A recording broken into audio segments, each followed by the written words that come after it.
KBC में करोड़पति पति। सूरज के जीवन का एक ही फंडा था कि मेहनत तो गधा भी करता है, घर बैठे जो कमाए समझदार वही होता है। इसीलिए उसने कभी नौकरी ही नहीं ढूंढी। इस बात से हालांकि उसकी पत्नी शिखा बिल्कुल भी अग्री नहीं करती थी, पर फिर भी सूरज को समझाना बेकार था। टीवी में कैसे बनोगे करोड़पति का ऐड देखकर उसे लगा कि बस अब तो घर बैठे ही वो करोड़पति बन सकता है, और उसके पीछे उसने अपने सारे सोर्सेस एक्टिव कर दिए। 2 हफ्ते में उसके कलीग के साले के पड़ोसी के बेटे का सोर्स निकलता है जो कि उसे शो में पहुंचा सकता है, और सूरज उससे मिलने चला जाता है। अच्छा, तो हमें मुकेश जी बता रहे थे कि आप हमें शो में पहुंचा सकते हैं। हाँ, उसमें कोई तकलीफ नहीं है। मैं कल अगर कोशिश करूँ तो इसी महीने में आपका नंबर आ जाएगा। अरे ये तो बहुत बढ़िया हो गया। अच्छा, वो सिलेबस और क्वेश्चन पेपर का कोई जुगाड़ है क्या? उसका तो कोई जुगाड़ नहीं है। तो वो वाकई में कुछ भी पूछ सकते हैं? हाँ, वो तो बच्चन जी पर है, जो पढ़ते हैं वो पूछ लेते हैं। पहली कोशिश फेल होने पर अब सूरज के सामने एक बहुत बड़ा सवाल था कि आखिर जवाब कहाँ से लाए।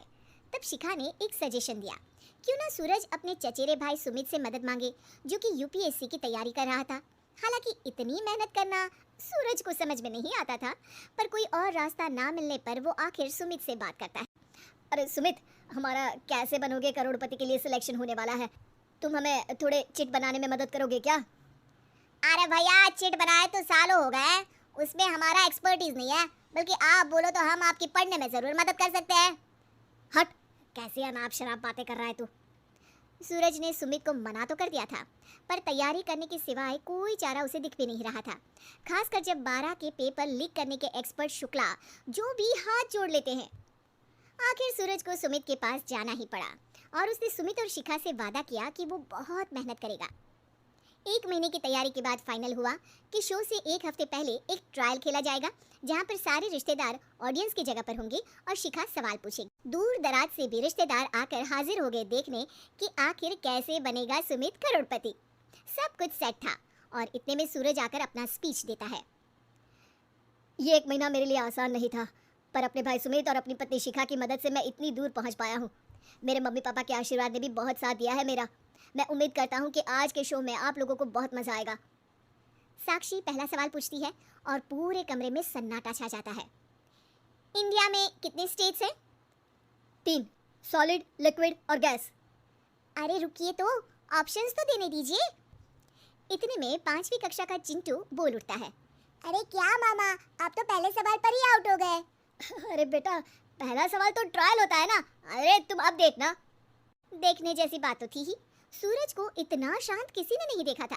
कभी कभी तो लगता था मानो सूरज आंख खोलकर ही सो गया हो। मामा जल्दी करो प्लीज, कल सुबह पनवेल भी तो निकलना है। अरे हट, कंसंट्रेट करने दे मुझे।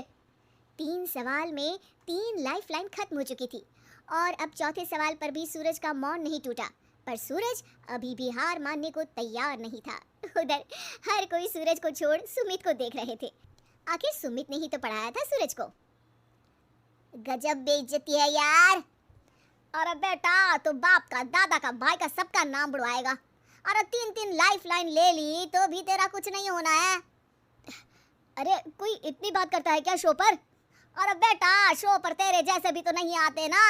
सूरज की ये जंग आखिर 1 घंटे बाद 5वें सवाल पर खत्म हो गई, जब उसने इंडिया के नेशनल बर्ड का नाम कहा, कौवा। अरे बेटा, मजा तो बहुत आया, बस थोड़ा टाइम पर खत्म होता तो आनंद भी आ जाता। ताने बारिश के बूंदों की तरह बरस रहे थे, और सूरज को भी समझ आ रहा था कि ये करोड़पति बनना शायद उसके बस के बाहर की बात है, पर वो आखिर ये बात मान कैसे लेता। वो सख्त लौंडा जो ठहरा, उसने सोचा कि बेइज्जती तो हो ही चुकी है, पर अगर मैं हार नहीं मानूं तो शायद कुछ हो सकता है। शिखा तुम देखना, असली शो में आग लगा दूंगा, आग, करोड़पति बनूंगा मैं। हाँ, सब्जियां खत्म हो गई है घर पे, ले आओ, पहले पति बन जाओ फिर करोड़पति बनना। अरे गजब बेइज्जती है यार। बेटा, अभी तो घर पर ही हुई है, 1 हफ्ते में तो तुम देश के सामने करवा कर आओगे। वैसे जब टीवी पर जाओ ना तो बस अपने मम्मी का ही नाम लेना, ठीक है? कोई पूछे तो बोलना कि पापा नहीं है मेरे। अरे पढ़ाई की, पेपर निकलवाए, इतने सारे लोगों को खाना खिलवाया, क्या फर्क पड़ा? इसीलिए मैं कहता हूँ कि मेहनत तो गधा भी करता है, घर बैठे जो कमाए वही सिकंदर। लेकिन मामा, गधे भी जानते हैं कि हमारा राष्ट्रीय पक्षी मोर है।